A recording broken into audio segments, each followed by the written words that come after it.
Hey guys, welcome to the Coffee and Coaching Podcast. I am Coach Kamara. I'm Coach Jack G. We hope you enjoy today's episode. We hope you take a lot of value away from it, and we might even make you laugh a little bit. We started this podcast to help empower and inspire you to take control and create the life that you want to lead. But remember, everything we say is our opinion. We're not medical professionals. So if we talk about anything that you want to implement into your life, please go and speak to your doctor first. If you enjoy the episode and you enjoy the podcast, please subscribe, share it with anyone that you think might take value from it. And if you can share it on your social media, it would be massively, massively appreciated. That's enough of that. Let's get into today's episode. Jack, what coffees are we on today? Well, I got proper windswept outside and then 92 was closed. So this is all mysterious in its little black secret cup. Ditto. Ditto, did you choose? I went to Ditto, yeah. Ditto and the other one you mentioned are like next door to each other, which is severe competition. mad. Like, Jack called me this morning and was like, "Oh shit, lad, the fucking 92 degrees is close. What are you going to do?" I was like, "Don't worry, lad. Don't worry, there's 3 coffee shops all within about 100 metres of each other, which is... Boom, like right next to it. Well, 92's a little bit further away, and then there's Ditto. What's the other one called? Do you know what it's called, Jacob? Sun something, isn't it? Or something like that. don't But it was know. literally like... I've been in both of them before, They were next to each other. I thought they were... They're Yeah, so close, yeah. I thought they were the same shop. but they're both cool. They're both quirky, aren't Yeah, they? Like yeah, all yeah. the shit inside them. But terrible business plan, that, isn't it? I know. Imagine me buying the unit next to Prophecy and being like, I'm opening a gym. So bad, but the coffee's alright, isn't it? So I've got I haven't today. tried it yet, so I'm going to... Well, I've had it in the past. I had a latte. I've got a double espresso today. Oh mate, the Sage is a fucking beast. Oh. Hey, do you want to know a funny story about getting this coffee? The guy says to me, as he was about to make it, he says to me, "So are you doing much today?" And I was like, "Oh, funny enough, I'm going to record a podcast round the corner." And he was like, "What's it about? What's the like theme?" I was like, "We're called Coffee and Coaching." See, when I said that, and I said, "Well, we talk about coffee at the start," got the scales out. Did he? Yeah. He got the scales out, put the thing on the scales and was like, and he got a little teaspoon out and he was taking, Yeah. he like weighed it. He was like, making. yeah, he Well, was. just looking at this, I feel like this is going to be a bad espresso. Well, do you know what? I think I've turned into. I think he might have made yours, and then I said then, that, and yeah. he's made mine and gone. Fucking hell, get the fucking scales out. No, lad. Like to the gram, like a teaspoon, and he must have took like a pinch of coffee out. He was precise. He cared. Yeah. Yeah. He was like, obviously he knows we're about to fucking Yeah. talk about this. So he knows that if he fucks this coffee up, he's getting sacked. Oh, his attitude changed and I liked it. I was like, you wouldn't have got them scales out if I hadn't said that. Did you feel powerful? I felt good. You thought you want to impress me. The Sage, tell me. Oh, lad, it's so good. It's just, I mean, it's just great to have access to actual espresso in the morning Yeah.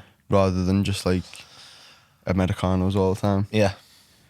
I still haven't used the milk steamer, but I've been like proper bumming James Hoffman, like So getting proper into understanding the science of it. So like this unfortunately, Ditto man, this is over extracted, mate.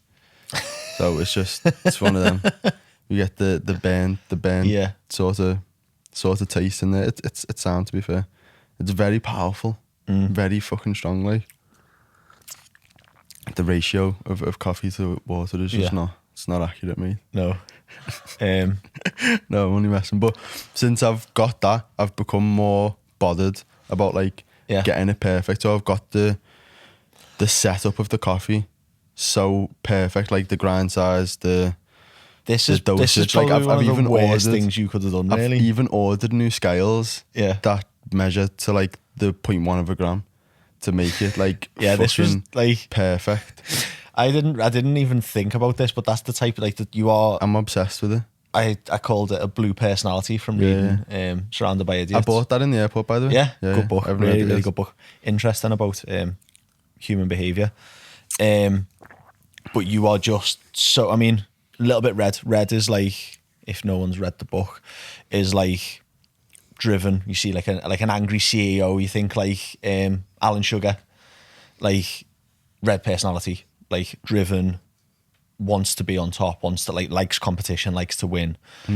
And then Blue is very like detail orientated, like me and you, like I'm not Blue at all, but I know from reading that book, this is why it's so good, from reading that book, that I know you are. So I know when we do stuff together, that when I do something, I know you're going to come back to me because I've just done it, as in like, yeah, it's done, and we'll put it out there, and then if there's mistakes, we'll see it as it's out there and we can fix it on the go.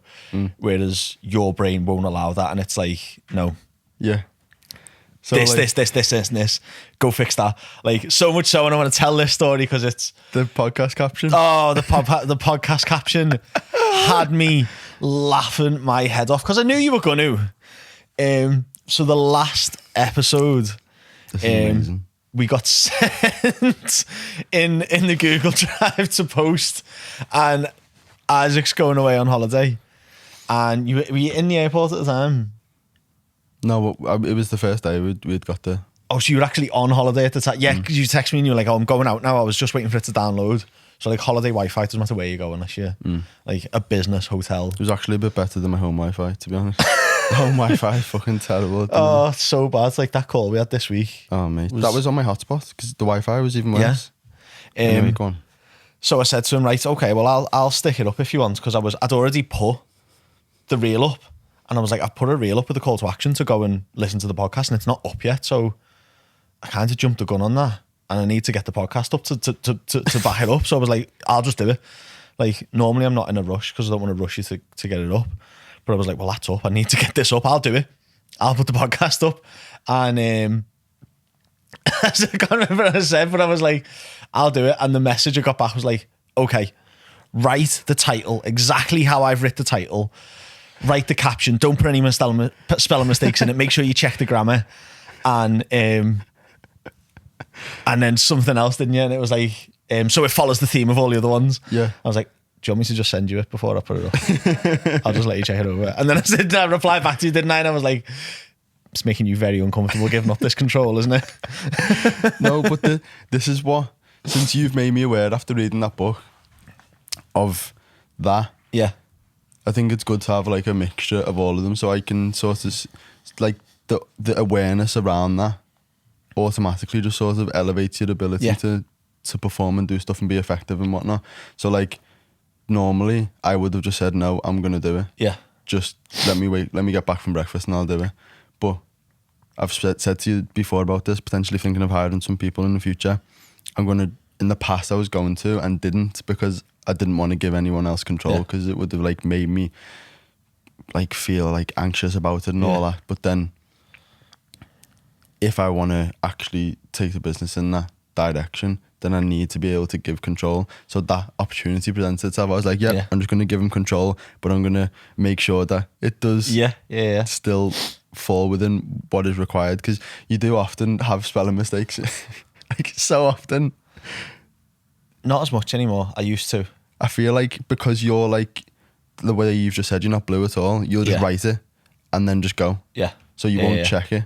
Yeah. And then sometimes you might have just typed it by accident and just like put the thing. Obviously, everyone makes typos. Yeah. But then I'm better now because you got me on Grammarly. Yeah. Everything just goes through Grammarly now. So I have a double audit now because I am bad at spelling. I can spell all of the big words, which is really, really annoying. Yeah, it's always the little. It's always like there or like there, and it's not even that I've spelled there wrong, like the wrong there. It's you've just been typing just hit quickly. the wrong key. Yeah.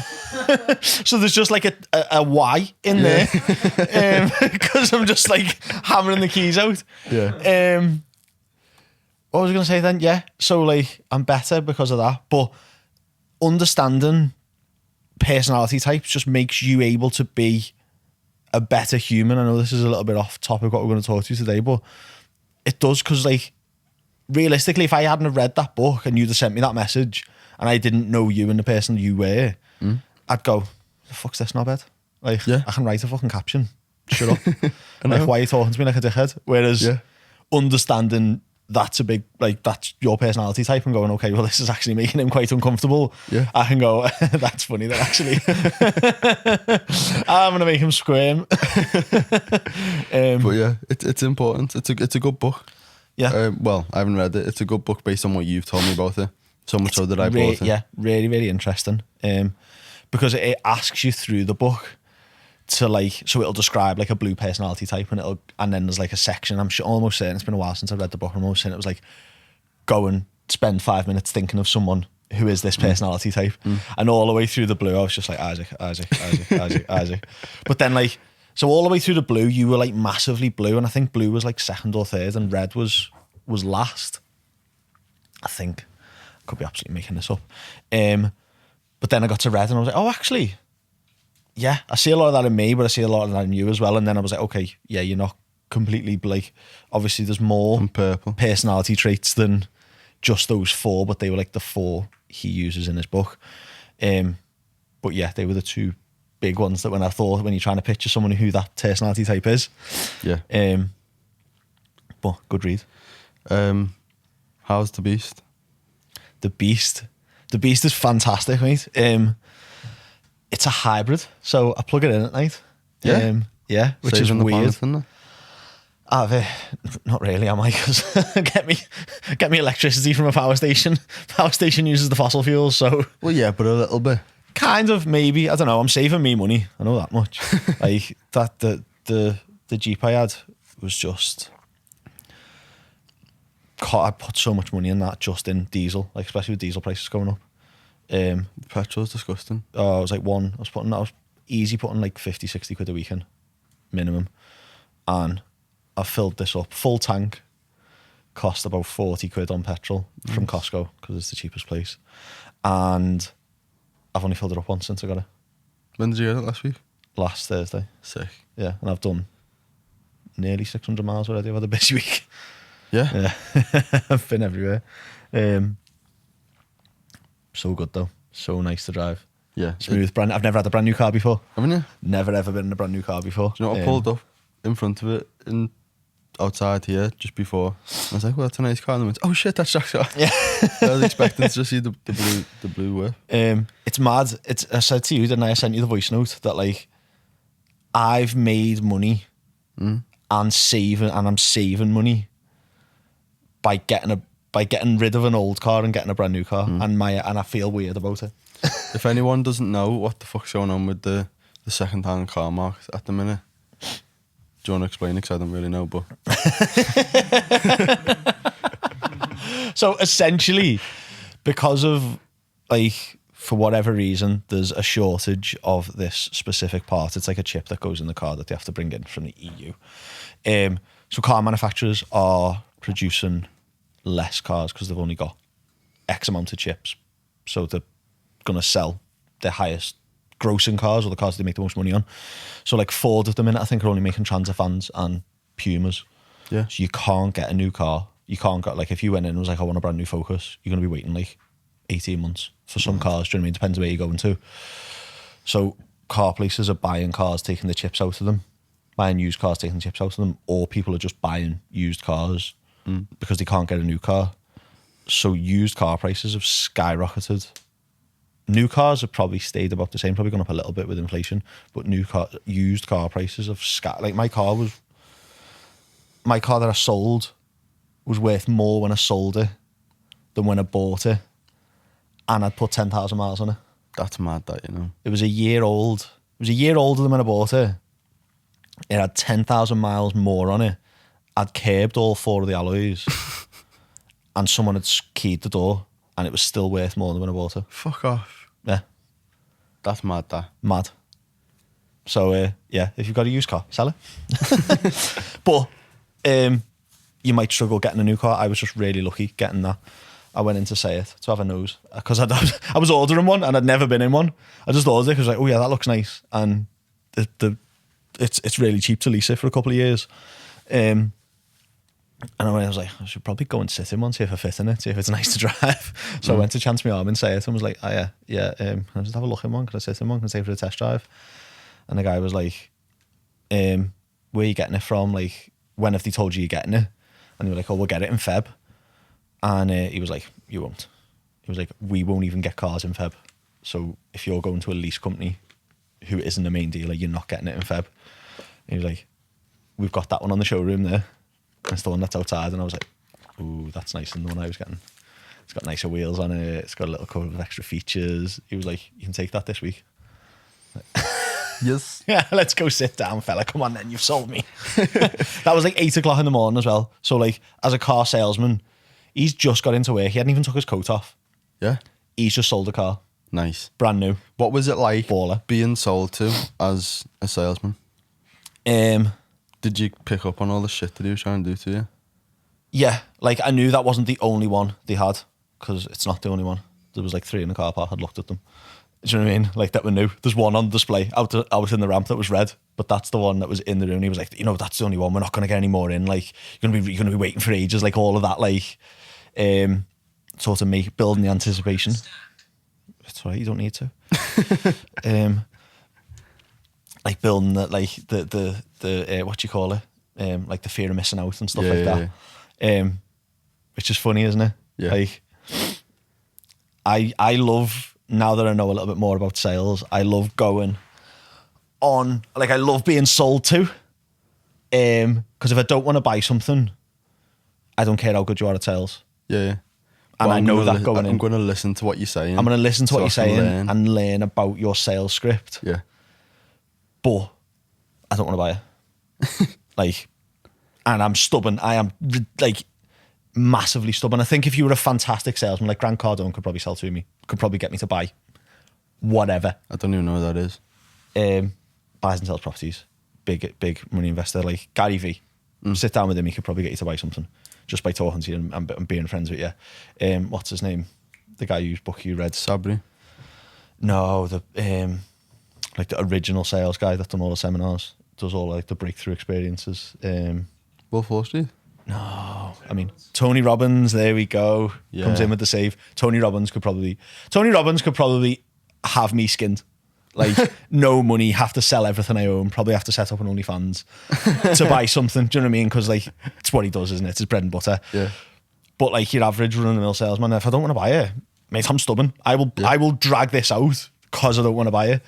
But I enjoy the sales process of like, oh, that's really good. That, yeah, you are getting me excited there. Oh, you do make me want to buy that. And then when it is something that you want to buy, it's like, I know you're using that. And yeah, I'm going to buy this. I'm going to buy this because that is not because that, but that works. Yeah, it's just constantly taking notes, man. Yeah, like Mark, Yeah, the end of the 6-month term, and he started future pacing with me for the next 6 months. And I was like, You dickhead. I was going to buy it anyway, but fuck, it's a lot of money. Right. As you can see, there's Christmas decorations everywhere and it's beautiful. Actually, I don't know if you can see all the ones on the wall and that, but it's absolutely beautiful. It's stunning. Are you feeling like it's Christmas now, Jack? Yeah, I mean, I was speaking on when I come in, before we started recording, me and Rachel have decided we're doing Christmas dinner. Nice. It's just like the final straw of being an adult. We live together, we've got a dog. Yeah, let's do Christmas dinner for the family. And I feel like a proper adult now, and now it feels like Christmas. Like I don't normally, it's not that I don't enjoy Christmas, I just don't get on board with like, Yeah. let's start celebrating Christmas as soon as Halloween and that's over. It's just like, Yeah. but I'm excited for that. That'll be nice, having everyone round to That'll be our cool. house. That'll be cool. I feel like it'll ruin Christmas for you. No, do you know why? Because every Christmas we've got a massive family. I have so many cousins and aunties and like nans and stuff that we have to go around to, that on Christmas Day, I just spend all day in the car. So Yeah. it's like, I go to my dad's, I go to my mum's, Yeah. I go to my aunties, I go to my mum's aunties, I go to my cousins, my uncles and all that. And it's just like, by the So time much it's, hassle. yeah, by the time it's sitting down for me dinner, I'm just like, oh, I'm knackered. Yeah. Whereas I'm getting up Christmas Day and I'm having a Baileys. By the time anyone gets to ours, I'm going to be bladdered. I want to fall asleep at the table Christmas dinner drunk, because I've never ever been drunk on Christmas Day, and Nice. I want to. I just couldn't be asked with the responsibility of cooking everyone's Christmas dinner, man. And when you came round, chef, wasn't he? You came. Oh shit! Yeah. Yeah. I do a little bit in the kitchen. You and Rach came round, and I was planning to cook, and then it came to, and I was just like, oh lad, you know what? Like, I could cook, and I will, but no one will enjoy it. I've seen you cook, and I didn't want it. Yeah, no, it's just that rice beef thing that you made when you done that video in Angels ages ago. No, that's because it was a good video. It was terrible. It looked terrible. The food, like.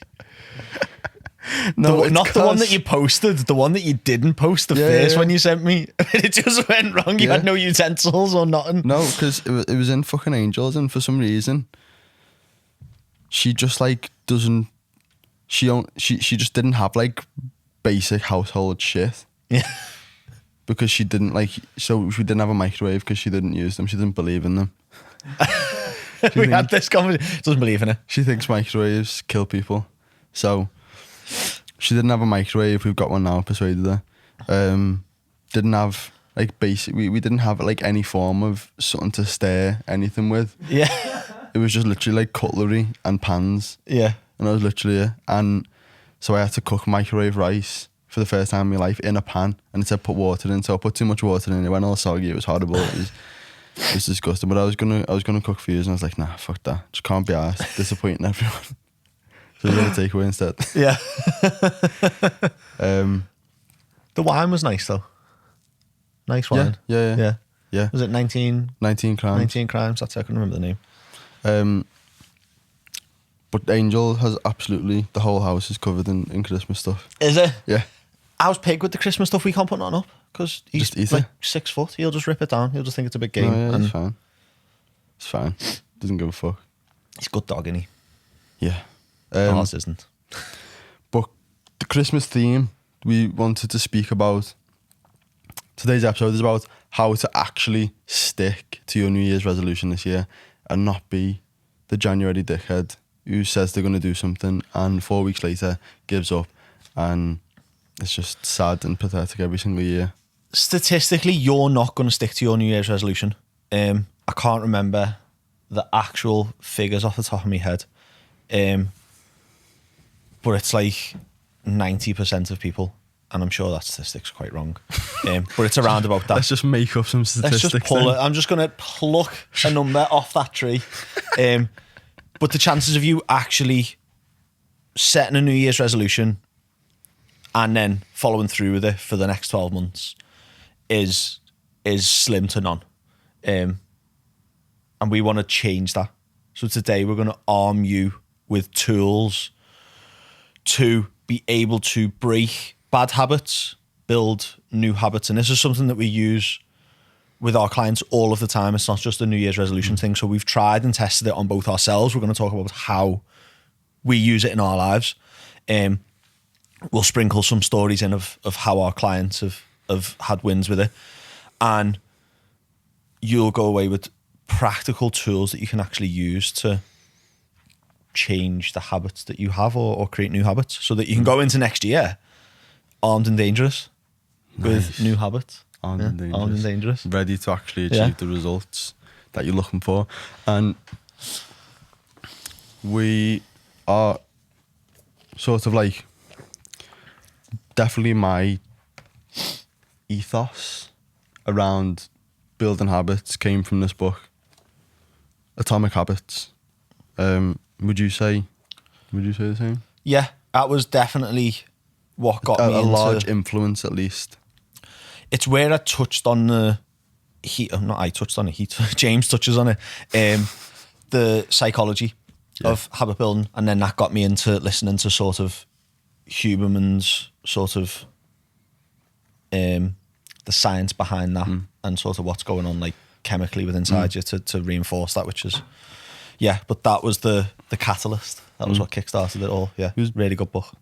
Behaviour change is so fucking important. Like, everyone can have the best intentions in the world and you can just have like sheer determination and just get shit done for a while. But if you're not actually changing your behaviour and changing the way your brain is wired alongside the new habits that you're trying to create, it's just not going to be there for a long time. It's not going to be consistent. You're not going to be able to to follow through with those habits for long enough to actually see the results that you're looking for, no matter how hard you work or how determined you are, or how motivated you are. If you want to go and watch last week's episode or the most previous episode.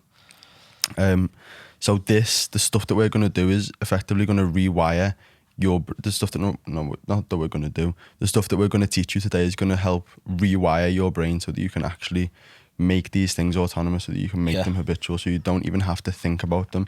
Like, I don't have to think about going out and getting morning daylight now because it's just so ingrained in my brain. It'd be weird if I didn't. When I go on holiday, I go and train because it's ingrained. I've been doing it for 3 years every single day. Well, not obviously with rest days, but it'd be weird if I didn't. It'd be weird if I went a week without training. I start getting irritable and feeling like I want to punch someone's head in because I've been pulled out of my routine. And so we're gonna do that and teach you how to break bad habits and build good ones. So the first thing we need to understand is the habit cycle. So this blew my mind when he first said it, and I started thinking about it. Every single behavior that you follow through with, or every single action that you make in a day, follows this habit cycle. So literally everything from eating food to breathing, literally every single thing that you will ever do, it's a cue first. Then you get a craving to do something, a response, which is the act or the behavior, and then the reward, which is the sort of the good feeling that you get when you do it. And so let's use those examples. Food, the cue is maybe your blood sugar levels go down, your brain gets a stimulus that it needs to take it on more food. Or maybe it's that time of day where you normally eat lunch and ghrelin gets spiked, and that's the cue, the stimulus for your body to, it wants now to eat food. So the craving becomes hunger. You feel hungry. The response is you eat some food. The reward is now you're no longer hungry. Your blood sugar levels rise back up. And that is just a habitual cycle that happens all the time. And we could do the same with breathing. Your carbon dioxide levels elevate to a certain point, which is the cue, the stimulus for your body to contract all the muscles around your lungs, or which were involved in respiration. They take in oxygen, and now there's oxygen in your lungs because that was the response. The cue is the carbon dioxide going up.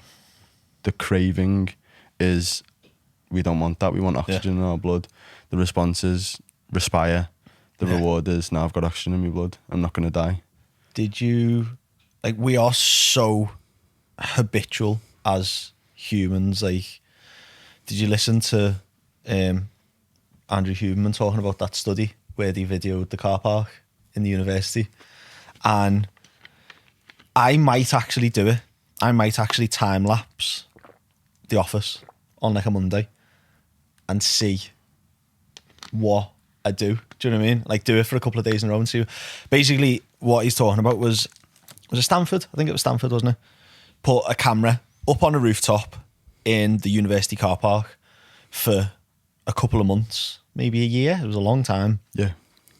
And studied people's routes from driving into the car park, parking, and walking to wherever they needed to go.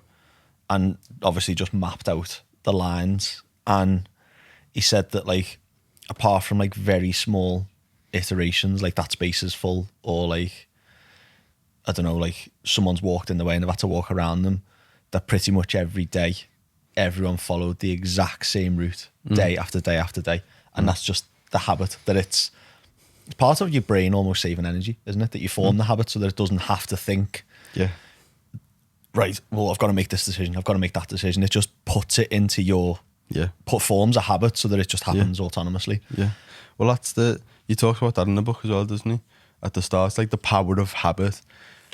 People think that, if you just sort of like, if you have loads of habits, it sort of gets a little bit philosophical. It's like you're locked in, you're not free if you stay the same all the time. But actually, having strong habits and strong routine frees your brain from having to think about all bullshit, like meaningless tasks every day. You don't have to think about them. Well, the Steve Jobs thing with his clothes. I do that, clothes all the time. I generally, remember we were speaking about this when we used to train, You come in with the same hoodie for like a week. Yeah.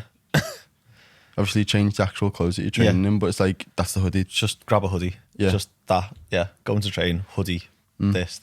Like, and it's just, if we can make all of the meaningless tasks, not meaningless because every task means something, but make all of the small tasks habitual so you don't have to think about them at all. Yeah. As you go into January, it will just become something that you never have to think about. It'll become something that is just, you don't even have to consider, and you almost then have more brain space for the stuff that's going to actually allow you to drive forward with your life. So, like, on that is a really good point, that like when we suggest something to a client and it's something that's not within their current like habit structure, their current routine, so like getting morning sunlight. If you're someone who gets up, gets in the car, drives to the office, goes in the office and is like inside like this all day, doesn't see sunlight, me saying to you, try and get 5-10 minutes of sunlight in the morning, you're going to be like, oh, that's a nightmare. Like, when am I going to do that? I've got to change my routine. Because it's not part of a habit. You haven't got an autonomous habit. Whereas if we can, and we'll talk about this in a minute, I'm sure, the habit scorecard, if we can slot that in somewhere where it just becomes an automatic cue, that feeling of, oh my God, how am I going to do this, goes away, and you end up just doing it and not thinking about it, and then it's not a thing. But the reward of getting consistent sunlight in the morning for 5 minutes is massive. Like, if you can only do it once or twice a week, then you're going to need longer. But if you can get every single morning, 7 days a week, 5 minutes of sunlight, that's going to massively impact your life long term. But saying that to someone, I've got to do it every day, but I haven't got time, I'm rushing to work, that's not part of my routine now, seems like a big obstacle for something so small. And it also seems quite meaningless. Like, 5 minutes of sun, what's the point? Yeah, people don't understand. Yeah. So the reward versus how much effort it's going to be seems like a lot. But using what we know about habits, we can make that become really, really easy, and then you don't think about it and it becomes autonomous. I think before we get into the actual, the sort of, the laws, the 4 laws, we should speak about just like one of the most basic fucking things is when you're going into January, the reason that people fail is because you're trying to do everything straight from the off. So you're going from sort of going into the gym here and there, eating all right, but not really doing anything, not really tracking. You're just sort of like, you're sort of coasting. And then all of a sudden you're going to train 6 times a week. You're going to prep all your meals for the whole week. You're not going to go out. You're not going to drink alcohol at all. Like, you're going to read every morning. You're not going to watch the TV. You're going to literally try and change your life in one day. But it's like, that's never going to happen. Yeah. Like, but going back to what we were speaking about, having habits, it allows you to sort of have loads of brain space because you don't have to think about all these things. Imagine you've got to think about doing all of that. Yeah, well, that's like when you on initially, top of your normal shit. When you initially do it, you have to think about it until it becomes a habit. Yeah. So when you're introducing something new to a habit, it doesn't just be like, oh, that's a habit now because I've said it's going to be. Yeah. So yeah, there's a lot of brain space, and the more I would argue, more brain capacity is needed. Yeah. For that initial new habit. Yeah, 100%. Because you are rewiring your brain to do it. Yeah. So if you stack up 10 things at once, if anyone's like techie, like with a computer, I'm not. So if you are, this is going to sound like I don't know what I'm talking about. But if you know a little bit about computers, like crayon level knowledge of computers, imagine you're trying to download something. Yeah. Nice. Yeah. So I've just edited a video on like iMovie or something, and you try and download it, and then you try and download something else, and then you try and edit another video, and then you try and load up a picture, and then you try and open Canva, and then you try and watch something on YouTube. The computer just goes, nah, I'm out. And it can only handle so many things before it crashes. Your brain's the same. That's what your brain's trying to do. Your computer's trying to process all of this information that you're sending it. Your brain is that computer. And you're just throwing new things at it over and over and over again. It's just going, mate, let's just go back to all the stuff we were doing in December. Yeah. You'll get that horrible feeling of overwhelm, and you'll just be like, oh, fuck this. And that's why people give up. It's not because they're weak. It's just you've tried too much. You're overwhelmed. Yeah. Your brain can't handle it. And it's just, you keep feeling like you're failing as well. It'll probably be a large thing. Yeah. And then you restart the computer. So your computer's now froze. Your brain computer's froze. And you go, oh my God, right, I'm going to stop doing all of these things. Yeah. Restart the computer. But all of the things you started never got a chance to become a habit. None of them stuck because you picked 5 things to try and stick. So then you reset, and when your brain computer restarts, it restarts with all your habits that were ingrained. Not going to the gym, eating like crap, takeaway on Friday. And then you're back to square one, and that's why you feel like you failed. But you haven't failed. You've just tried to do too much. Yeah. So the primary thing with all this, I'm going to speak to you about, again, how to break bad habits, how to build new habits. But the primary thing is do one at a time, habit stacking. Make one thing stick. Once it's stuck, do something else. And slowly build. It's like the Mike Israetel analogy of the skyscraper. If you're trying to build a skyscraper, you can't just go, right, floor 1, floor 2, floor 3, floor 4. You need to spend time building the foundations. You need to build solid foundations, and then you can layer floor 1 and make sure that it's solid and layer floor 2. You can't just fly up and start building the spire straight away and trying to build all floors at once. The fucking thing would collapse as soon as there's a bit of wind. You need to spend time building a fucking solid building before you can start elevating it to the top. It's hard. We spoke about this before, so we won't get into it today, but the sense of urgency people have to want it all now, which is hard because of the world we live in. So when we do say it, like I literally had this conversation last night with one of my clients who's been really unwell because there's this bug going around that everyone's had, and she works with people all the day as well, so she's in contact with people all the day, and all the day. I was about to say that. Am I okay? I'm sorry you had to hear that. I am.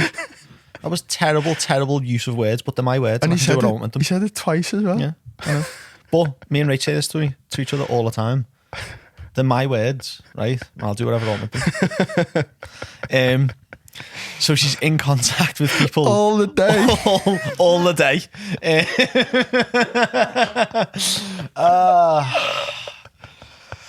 That was a bad one. I'm not even telling you the story now. No. So she's sick, and I was sick, and I don't get sick, and all your routine goes out, doesn't it? You've just got to try and survive being sick. Like, eat when you can, like sleeping all day, like you're not getting sunlight in the morning because you can't even look at the sun because you've got a headache, all that kind of stuff.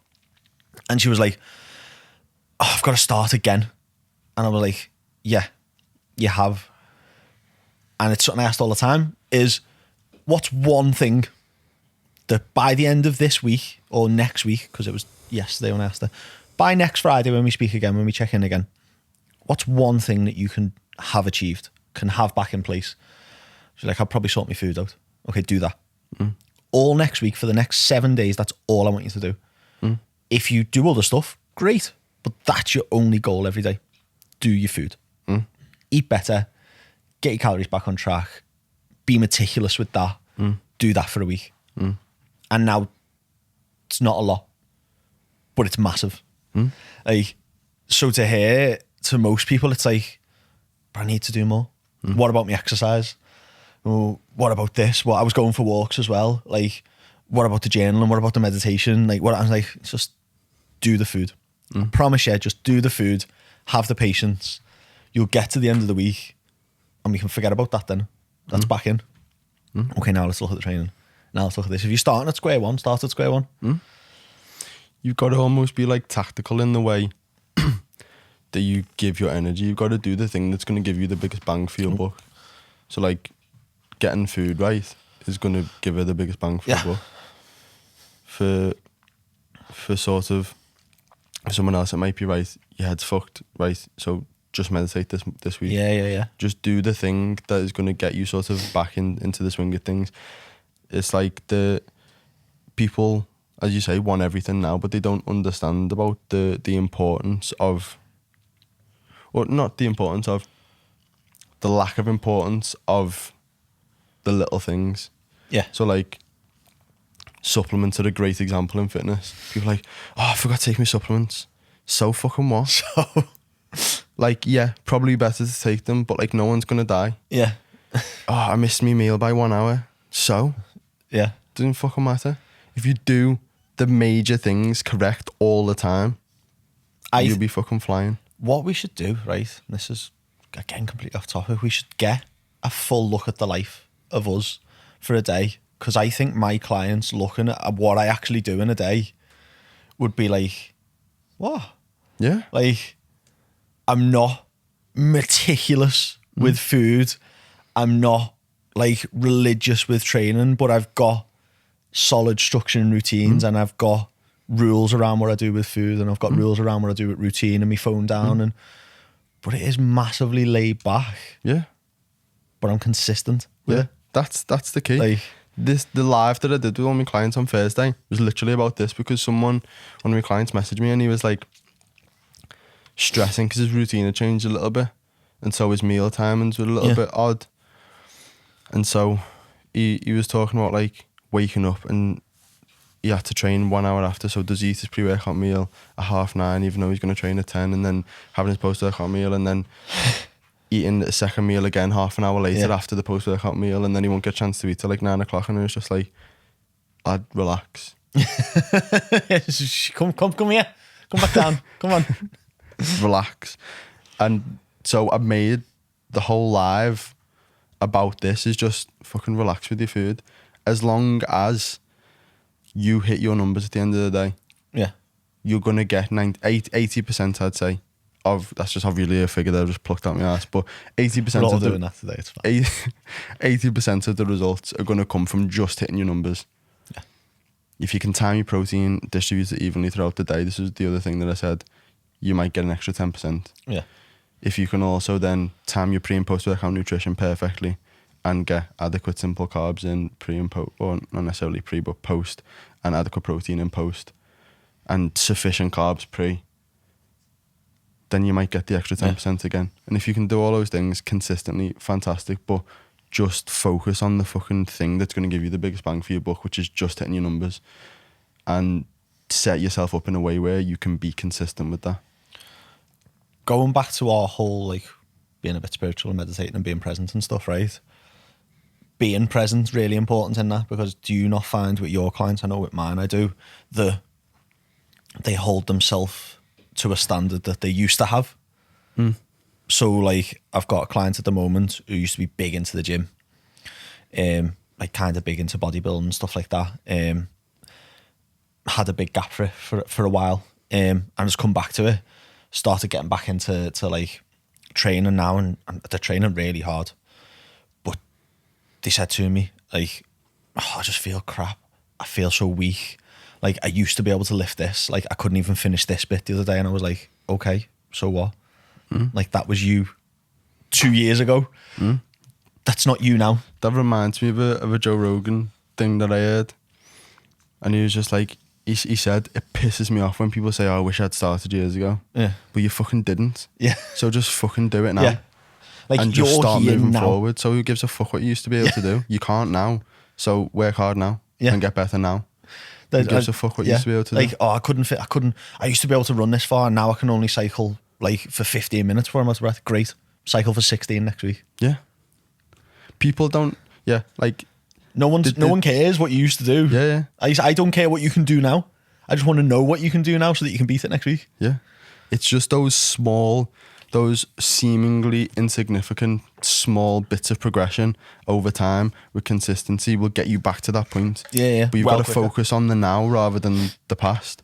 Yeah, maybe last January you were able to do this, and this January you're like, oh fuck, I want to be able to do it again.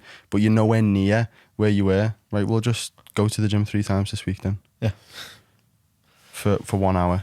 You don't have to go in 6 times a week. You don't have to nail absolutely everything in the first week. You just got to be a little bit better today than you were yesterday. And we've spoke about this before, but remember the calculation that we worked out? Yeah. If you can become 1% better every single day for a year, at the end of the year, you'll be 37 times better than you were. That's my post for tomorrow. Nice. Actually. Is it?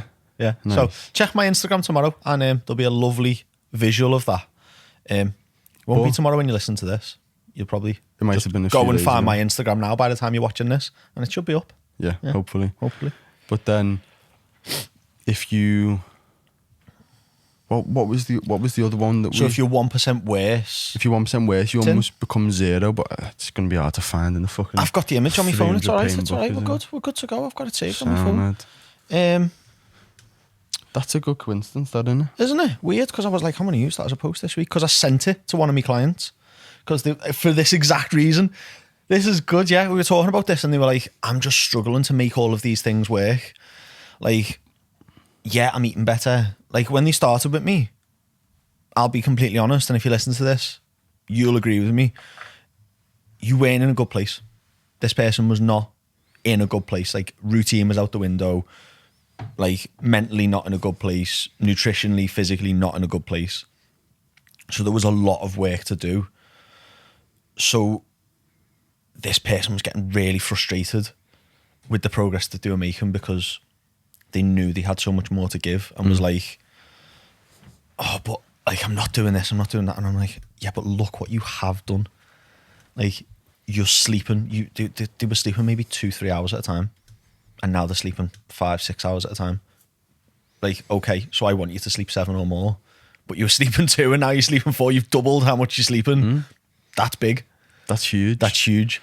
Like the return, like if you think about that, just small, although you're not where you want to be, 2 hours a night extra every single day for the rest of your life will probably add like 5 years to your life. I am listening. I was trying to get the image up. No, that's fine. But like, it seems insignificant, but like just being a little tiny bit better will have unbelievable impact on the rest of that person's life. So the power of tiny gains, you'd be 37.78 times better if you're 1% better every day. And if you're 1% worse every day for a year, you're 0.03 times as good as you were. That's mad. So for even if you have a terrible, even if you're 1% worse every day for a year, you literally are pretty much the same. Wait, no, does that not mean you would be, instead of being 1 times as good as you were, which would be like equal, you're 0.003, which is like at the fucking bottom? No. So look, the rate that you drop in. Right. The rate that you drop. Yeah. In skill or betterment, let's call it, isn't as bad as the rate that you improve in. For anyone who like sort of is into maths a little bit, just picture a exponential graph. Wait, which way will it be for the camera? It'll be that way. So if you just get 1% better every single day, it reminds me of fucking A-level maths. This. You just get 1% better every day. That. Did you do A-level maths? I done A-level maths and then I had to go back and do it again when I was like 23. Do you remember the jump from? Do you remember GCSE? Statistics still to this day. Oh mate. So like I done paramedicine. I done a A-level in paramedicine, which is biology, psychology, and to be able to qualify for that, because I was in the army, so I only had GCSEs. Because what do you need? Do you need any more than GCSEs for? You're in the army, mate. Just point and shoot. I had to learn statistics so that I could learn to read research papers. And I said to you today, like when I was doing the learning, and it was like, this is how to read statistics, this is how it works. I was like, yeah, done, passed. Yeah. As soon as I stopped doing the learning about statistics and I come back to a research paper and it goes to the statistics portion of it, and I'm just like, well, tell everyone why. Because it wasn't habitual. You stopped doing it. Yeah. And I don't see the value in it. Yeah. Well, that's what I mean. It's got no value to you now, but it wasn't habitual. When it was habitual, you were improving every single day, and then it was easy. Yeah. And then you stopped doing it, and now it's boom, boom, it's coming down, and now it's hard. Now it's just like, it just goes to mush. I just remember thinking, oh my God, what the fuck is my life? I got an A star in GCSE maths and then got fucking punched in the face in A level. I came in on the first day and was like, oh my God, what the fuck? Yeah. Like I used to think I was really good at maths in school. Yeah, it separates like just the generally intelligent people who like can just work hard and learn stuff from like the fucking maths smart geniuses. People, yeah, definitely. Like we finished our maths GCSE a year early, because we were nerds. I was in the nerd class. used to think I was dead smart with maths, and our teacher was like, okay, anyone who wants to can start doing A-level statistics now, and you'll have an A-level in statistics by the time you finish school. And I was like, yeah, okay. I done about 5 weeks of it maybe, and literally I went into him and I was like, I'm dropping out of this. Like I'm not there. And yeah, you're right. It does separate people who like, there's people who can learn and there's people who are smart. Yeah. And I can learn. I'm smart and I'm getting better at telling myself I'm smart to, rewind my brain. But I have to work at learning stuff. It's just like talent more than like... Yeah, talent. It's like I could train as hard as Kobe Bryant, but I'll never be Kobe Bryant. Do you know what I mean? Yeah. You could outwork Kobe Bryant. Yeah, and I'd still never be him. And you'd still never be him because of that level of talent. So it's just one of them. Yeah. So you've got to direct your energy into the thing that you're talented at if you want to be successful. But you know what's mad talking about A-level maths? I remember thinking, did you ever do mechanics? Mate, I just remember thinking, what the fuck? Why the fuck am I doing mechanics? Like, what even is this? We were talking about. Did you do it? We were talking about like slopes and shit, and how like the weight of something on a slope changes depending upon the angle of the slope and blah blah. And I was just thinking, I'm never ever gonna fucking use this. Fast forward 4 years, I've got a fucking crane scale on the hack squat, assessing the fucking, doing socket tower on the fucking hack squat, mate. Getting fucking perfect, getting the protractor out on the hack squat, like making everything fucking perfect. So I know exactly the load that's going through the hack squat. And I'm just thinking, Mr. Mendy, you sick man. Thank you so much. Mate, Pythagoras theorem. Why am I ever going to use this? 15-year-old me going, why do I need to know that? I'm going in the army. What is that any use for me? Fast forward 8 years, angle shooting from a window as a sniper. I need to use Pythagoras theorem. Fuck off. Yeah. Well, tell me about that, lad. Would you get a protractor out? No, kind of. That's sick. So if you're high enough up, then the bullet drop changes in distance. So obviously the distance from the ground floor of a building to the target is different from 26th floor to the target. Because there's a bigger gravitational pull pulling the bullet down. Yeah, well, you're also further away. So you could rangefinder it, and straight line is X amount of meters. But because the angle of shooting changes, because you're not shooting up and down, you're already shooting down, the bullet will drop short. Yeah. So you need to shoot past them. Yeah. But you need to work out that angle. Sick. And you need to know your height. So you're doing Pythagoras theorem to work it out. And, so if you're just aiming at someone out the window, you got to go, shit, just fucking start doing maths. There's a real easier, we have like pre-designed, like... What if you were in a situation where like you just were in the window and there was someone there that you needed to shoot? Would you have time to think about all that? Or would you just have to go bang? No, you have to work, there's a lot of thinking to shoot long distance. So if you hadn't nailed the calculation, you wouldn't take the shot? Yeah. Sick. And you've got to take into the wind. Yeah. Wind, distance, time of flight, is the target moving? Yeah, it was good. It was interesting because you couldn't just, it was another level up. You had to be able to think. And that's where people fell off with it. That you had to be able to read like 10 different things within about 5 seconds and then take the shot. And then you had the pressure of trying to hit it and then try and reload and do it again and not get seen doing it. Yeah. Yeah, it was good. It's good. It's probably the only thing I miss about being in the army. Yeah.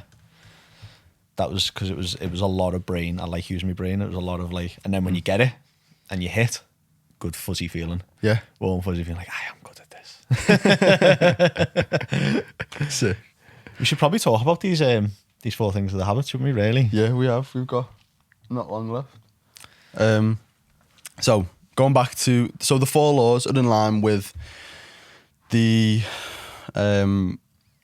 habit cycle. So there's one law to deal with sorting your cues out, one law to deal with sorting your cravings out, one law to deal with sort of manipulating your response, one law to deal with either strengthen or weaken the reward, whether it's a good or a bad habit. So law number 1, to deal with your cues. If you can, I think that's the easiest way to change a habit is to deal with the cues. So if we think about no, let me actually say the law, make it obvious. Yeah. So if you're trying to implement something, let's say weighing yourself is a great one. Yeah. When I try and get clients to weigh themselves, but it's not something that they already do, they always forget. And then it gets to like, they'll have the breakfast and they're like, oh shit, I need to weigh myself, but now you can't. Yeah. You've already eaten food, so you can't. So it needs to be something that is autonomous, because when you wake up and you're in a daze and you're not really thinking about it, you've got to weigh yourself. It needs to be so obvious, make it obvious, that you can't possibly forget. Yeah. So sometimes I will ask people, what do you do as soon as you wake up? Get in the shower. Right. Put the scales in the shower before you go to bed. Yeah. So now if you want to get in the shower, you have to see the scales, you have to take them out, and you can't possibly forget to weigh yourself. Unless you're a fucking idiot. You're just half asleep, standing on your scales in the shower, just getting a wash. The floor feels weird this morning.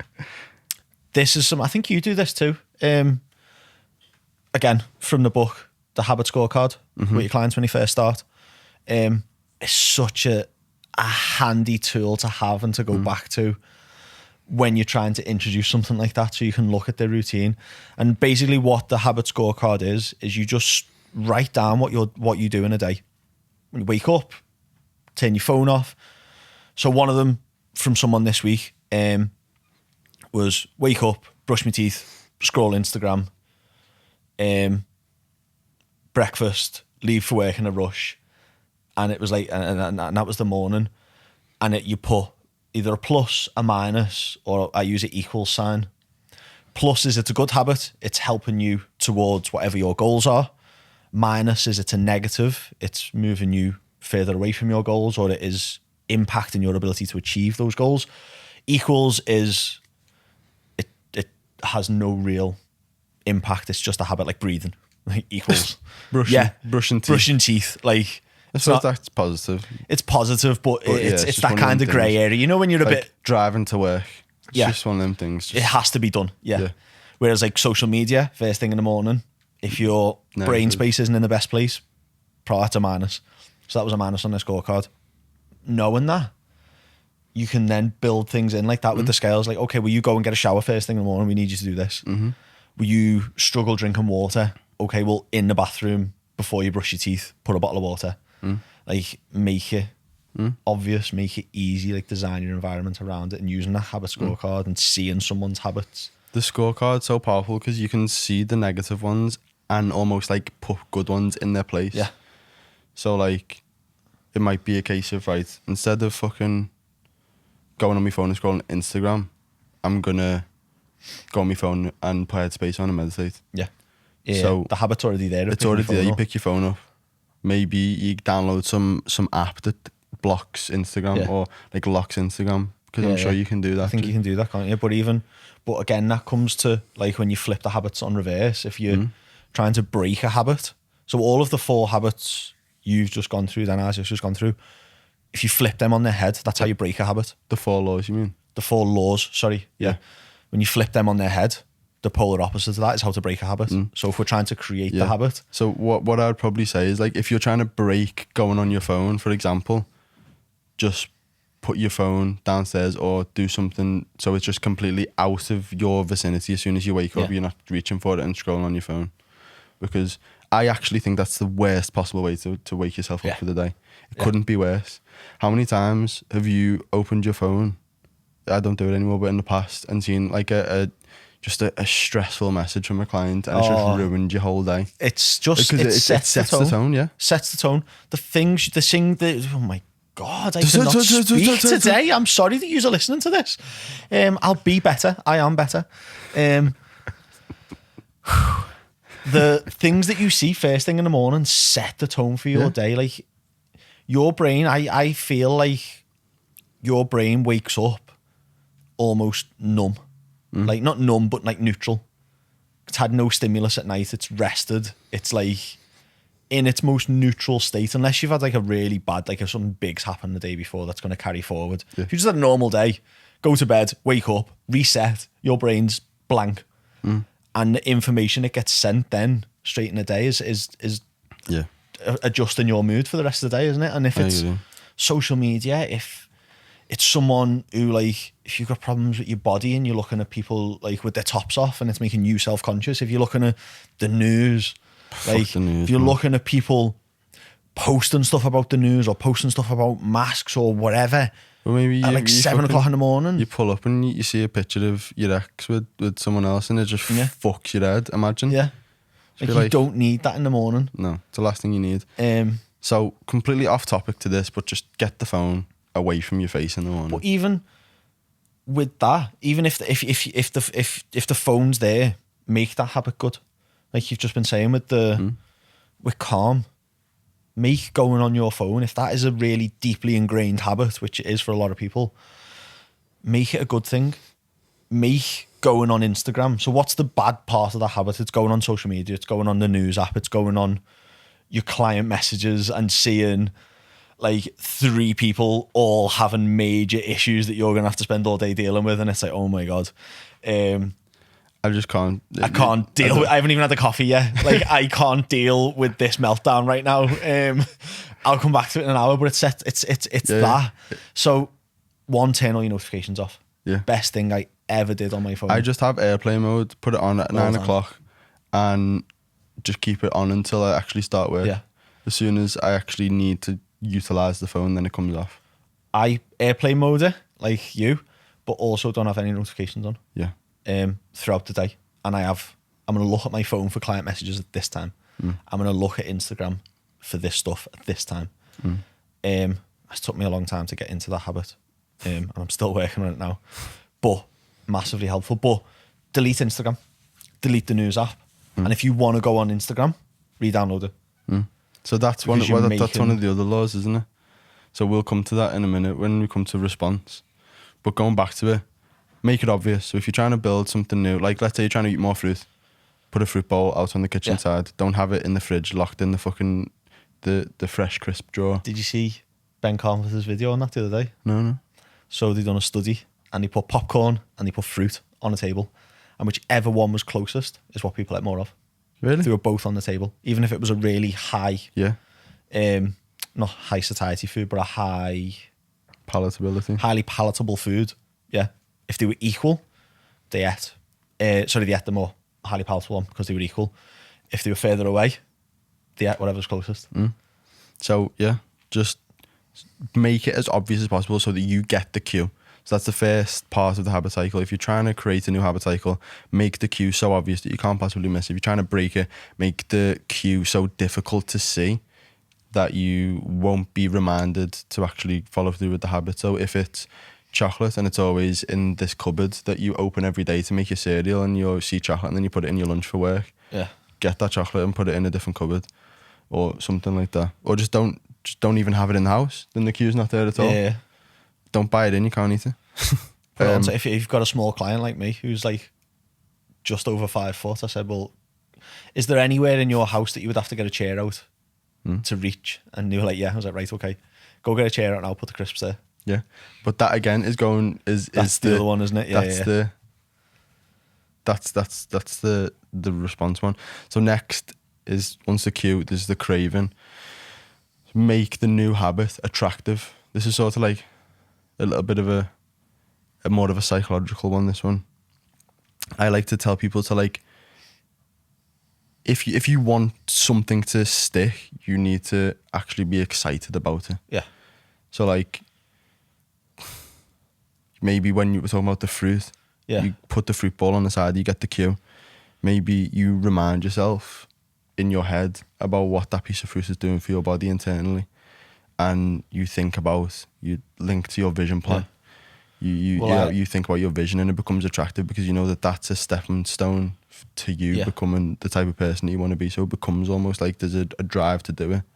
Well, I've done a post about this week. The idea, I got it from Adam, in the place we used to work with. First place we ever used to work. So Ad, if you listen to this, I stole this off you because it works and it's fantastic and I loved it since you first said it. I get clients to buy something that doesn't fit them. It's too small. What size do you want to be? You want to be a size 12? Okay, go buy something that you really want to wear. That's a size 12. Hang it up somewhere you see every day. Make, like, what have you got to do? What's the habit that you need to do to make it like good, put the dress right next to it, put the pair of jeans right next to it, whatever it is. Like for guys, that belt that you can't fasten and you used to be able to fasten, hang that belt up like somewhere where you've got to do the thing like near your gym bag.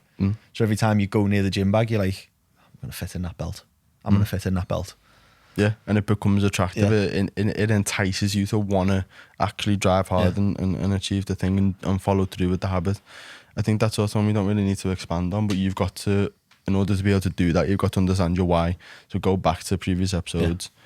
Last episode, we spoke about it in the last episode, yeah. Go and listen to that one. Go and listen to that one. Next, the response. So once you've had the cue and you've had the craving, you have the response. So if you're trying to do a new habit, make it as easy as possible. So that's law number 3. Make it easy. If you're like what you've just said, you said the opposite. So if you're trying to break a bad habit of eating crisps for your small client, make it very hard to get the crisps. Yeah. If you're trying to stop going on your phone, no, do you know, on one of the lives recently, we were speaking and sort of just like questions at the end, and someone asked about productivity and struggling working from home, and I just asked him a couple of questions. I was like, where do you work? In your house? And he was like, in the living room. Do you have a TV in the living room? He's like, yeah. Do you have a phone that you have in the living room while you're working? What, like, blah blah blah, where is the desk located in the living room? Where is, he doesn't have a desk, he sits on the couch and does his work in front of the TV with the TV on and his phone next to him. I was like, productive. I was like your environment is designed for you to fail. Yeah. Buy a desk, put it in your bedroom or somewhere else, or in the hall, because don't like being in the bedroom working. It's not right. Well, yeah, it's like, but again, it's what you associate it's the with environment. It's the stimulus. It's the cue. So his cue when he normally sits on the couch is to relax, watch TV. Yeah. You've got the TV on. There's so many distractions. The cues, the environment, everything is fucking terrible. But it's designed for him not to be productive. So in order for him to break the habit of watching TV while he's working, or break the unproductivity habit, he needs to make it hard to watch TV. Yeah. He needs to make it hard to go on his phone. So I told him to take the plug out of the socket. Yeah. And to put his phone, put it on airplane mode and turn it off. Yeah. So he's going to have to turn it on. If he wants to go on Instagram, he's going to have to turn it on. Yeah. And take it off airplane mode and then go on Instagram and do all this shit. And it's like, you're not going to go to all that effort to purposefully pull yourself away from work. Yeah. It won't happen. So if you do that and even take yourself out of that room, you've made it very difficult for you to follow through with these shitty habits. Even constraining, if you are, he talks about it in the book, if you're in a studio flat and you have a room apart from the bathroom, then like separating up your room and being very strict with that. So like that specific chair at my dining room table is where I work. That specific spot on the couch is when I relax. This specific spot is where I eat food. So you've got your dining room table and you've got 2 chairs. Right-hand chair is for food, left-hand chair is for work. And they're never other. Then you never eat in the left-hand chair and you never work in the right-hand chair. Yeah. And just simple little things like that, if you're in quite a confined space, can be enough to be like, to remove that distraction, because this is where I work. Well, I think everyone experienced that in lockdown training. How unmotivated were you to train in the fucking living room? Yeah. Or anywhere. Even I was training in a garage, I was so unmotivated. Yeah. Because it was like, my home is where I don't train here. I relax and eat and sleep. And it's like, trying to get motivated. I think that is sort of like the cue sort of thing. I think that's more like of a different thing outside of this. More just like the psychological stimuli to create a certain mindset and a certain response. But definitely very powerful. But if you want to strengthen the likelihood that you are going to follow through with any given response, you need to make it easy. So what sort of an example do you can think of there with the fruit and the popcorn? It's easier for you to grab the fruit there rather than step forward and reach the popcorn. Having your gym stuff in the car, laid out like on the passenger seat, so you just grab it. Like meal prepping, and having so having actions that have multiple outcomes. So rather than just cooking food and making one meal, cooking food, making 3 meals, you're making it easy. Yeah. Going to the gym and doing an upper session rather than chest, because you're getting multiple outcomes. You're training multiple muscles in that space of time. Meditating and doing breath work as you're driving. Listening to a podcast as you're driving. I wouldn't meditate in close. No, maybe not meditating, but like doing breath work, like concentrate, like as you're like sitting down in the car about to go in the house. You always sit there. People always do that anyway before they go in the house, don't they? Especially if you've got like kids or dogs or it's chaos or you've had a long day, you sit in the car and go,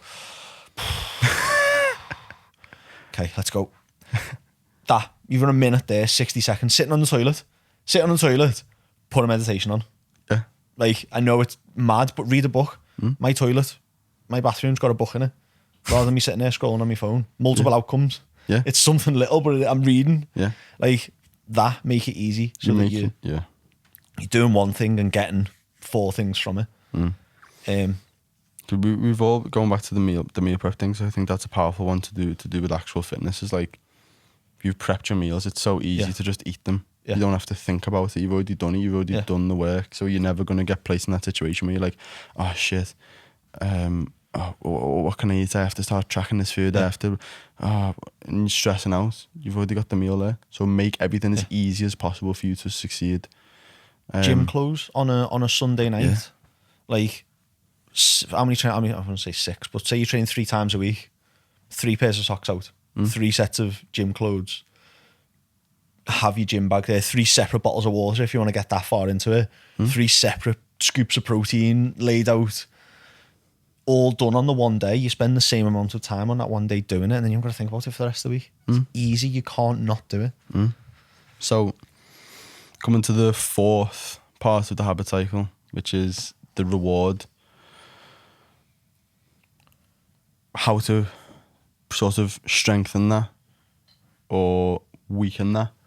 If it's a good or a bad habit, we want to. What actually is the language that he uses? Make it. Oh, look at that round the mic. Didn't even knock it. Make it satisfying. Make it satisfying. That's how we words it. Yeah. So.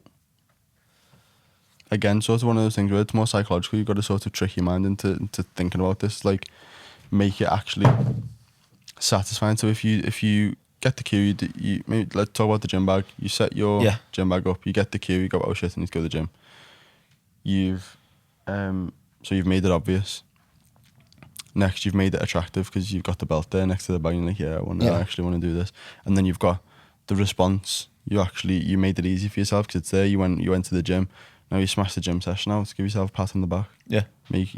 Actually reward yourself. What's your rewards like at the end of the week? Like, what are you going to do? If I go to the gym 4 times this week, well then I'm going to go to my favourite coffee shop and get a coffee. Or if I smash the gym session, I'm going to go and eat loads of Frosties. Because that's something that I actually do, is like, I look forward to treating myself with cereal post-workout. Yeah. So I think that is very, very powerful. And I think people sort of like that sort of one is like, don't really need to think about that too much. But like, if you need to reward yourself. You need to give your brain, like, again, we spoke about this in the last episode, you need to give your brain that opportunity to be like, yeah, that feels good. I've just stepped forward. I feel boss about that, because now you're strengthening that stimulus response. You're strengthening the likelihood that you're going to follow through with that again, because your brain's going to get a nice little serotonin hit. It's going to you're going to feel good for it. So next time you're presented with that cue, you're going to go through the positive habit cycle that you've put in place. So those are the 4 laws. Yeah. Make it obvious. Make it attractive. Make it easy. Make it satisfying. And then if you want to break a bad habit, do the exact opposite. Yeah. Anything else? Read Atomic Habits. Yeah. Yeah. Yeah. Read it for yourself. Read it for yourself. Or just ask us. Yeah. Go and do this habit scorecard. Drop us a message and be like, this is what my habits look like, but I want to do this. This is what my New Year's resolution is going to be. How do I do it? Or really, if you want to make it really, really easy, Go onto my Instagram, click on 28 Days of Change, sign up, and spend 28 days building new habits in January with me. Did you see me reel? Not me reel. Carousel this morning. Nice. So good. Good, Really, really good. Yeah. Took everyone through a roller coaster of emotions. It was good. I was in. I knew what I was going to say, and I was still like, still swiping through it. If you're listening to this, go and find Isaac's post on his Instagram about what was the first slide. I've got some bad news. I've got some bad news, and everyone was like, "Oh shit, what you?" Yeah, it was good. It was good. It was good. Drew me in. Hooked you in. Said I've got some bad news, which I have. Stopping one-to-ones, which is sad. Especially like long-term clients, it's absolutely devastating, really. But it's just something that I have to do to drive the business in the direction that I want to take it, which is completely online. So although it's sad, it's also exciting. It's good because we're gonna transition. Growth is scary, but it's on the edge of your comfort zone. It's sad, it's difficult, but I just have to do it to take the business where I want to. But it's good because now I've got 5 spaces left available for online coaching in January. So if you want to actually, if you're listening to this, you've clicked on this episode because you actually want to make some changes in January. You don't want to be the January dickhead that you normally are, and you want to take your results to the next level, please drop me a message and we can go through all of this. We can action this together. I can hold your hand through this and actually go through it properly and put you in the best shape of your life. Got some heavy transformations coming, you know. Have you? I'm excited. Nice. I don't know whether to wait to post them in January. I think I probably will, because there's no point in posting them before December at this point, because everyone's fucking... I don't know, I like doing a little round off at the end of the year. Yeah. I'll do a round off, but of everything that's come previously, but I'll whack Save everyone them with the new ones in January. Make the most of the January rush. Yeah. Right. Thank you, everyone, for listening. Yeah, we'll see you next week. See you next week.